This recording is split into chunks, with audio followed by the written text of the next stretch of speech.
गरीबी की मार झेल रहे मुस्लिम देश मिस्र के लिए भारत ने मदद के दरवाजे खोल दिए। मिस्र इस वक्त मुश्किल दौर से गुजर रहा है और सारे मुस्लिम देश उसका साथ छोड़ चुके हैं। लेकिन मुसीबत में फंसे मिस्र के लिए भारत ने मददगार बनने का फैसला कर लिया।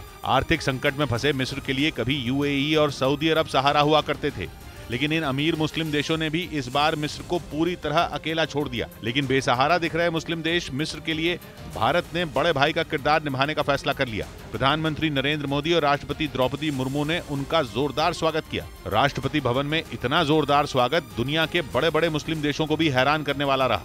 लेकिन बात सिर्फ यहीं खत्म नहीं हुई। भारत ने मिस्र को सम्मान भी दिया और सहारा भी दिया। मिस्र के लिए जो काम उसके पड़ोसी और हमेशा उसका सहारा बने रहने वाले मुल्क नहीं कर पाए, वो काम उसके लिए भारत ने किया और मिस्र के साथ कई अहम समझौते किए।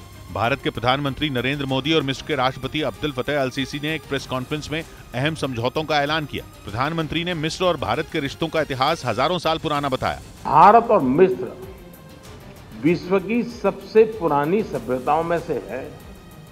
हमारे बीच कई हजारों वर्ष का अनवरत नाता रहा है।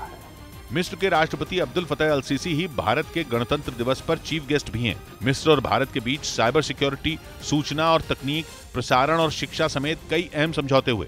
इधर श्रीनगर में एयरपोर्ट के पास सरकारी जमीन पर बनाई गई एक इमारत को बुलडोजर से गिरा दिया गया। ये बिल्डिंग उमर अब्दुल्ला की पार्टी नेशनल कॉन्फ्रेंस के नेता अली मोहम्मद सागर की बताई गई, जो सरकारी जमीन पर अवैध तरीके से बनाई गई थी, जिस पर प्रशासन ने बुलडोजर चला दिया। जम्मू कश्मीर में अवैध कब्जे के खिलाफ चलाए जा रहे अभियान के तहत यह कार्रवाई की गई।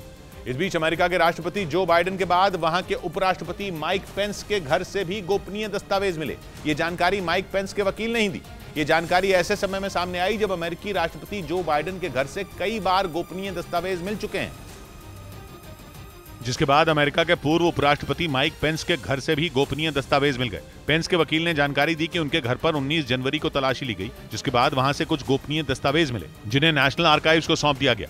यानी अब वो दस्तावेज सुरक्षित हैं, क्योंकि पद से हटने के बाद पेंस के पास उन दस्तावेजों को रखने का अधिकार नहीं था। अमेरिकी मीडिया ने दावा किया कि इस तलाशी के लिए माइक पेंस ने खुद हामी भरी थी, जिसके बाद जांच अधिकारी उनके घर पहुंचे। वैसे इस तरह के मामले में जो बाइडेन और डोनाल्ड ट्रंप दोनों फंसे हुए हैं। ट्रंप के घर पर पिछले साल सितंबर में छापे पड़े थे और बाइडेन के घर और दफ्तर की पिछले साल नवंबर से कई बार तलाशी ली जा चुकी है और इस दौरान वहां 20 से अधिक सीक्रेट डॉक्यूमेंट मिल चुके हैं, जिसके बाद बाइडेन ने इस पर हैरानी जताई थी और कहा था कि उन्हें इन दस्तावेजों के उनके घर से मिलने पर आश्चर्य है और वो इस मामले की जांच में सहयोग करेंगे।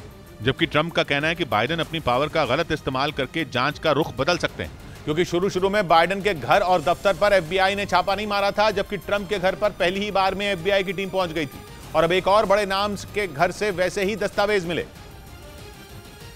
जबकि माइक पेंस ये कह चुके हैं कि उनके पास कोई भी दस्तावेज नहीं है, लेकिन गोपनीय दस्तावेज मिलते ही माइक पेंस की मुश्किल बढ़ती नजर आई, क्योंकि अटकलें हैं कि वो 2024 के राष्ट्रपति चुनाव के लिए उम्मीदवारी पेश कर सकते हैं।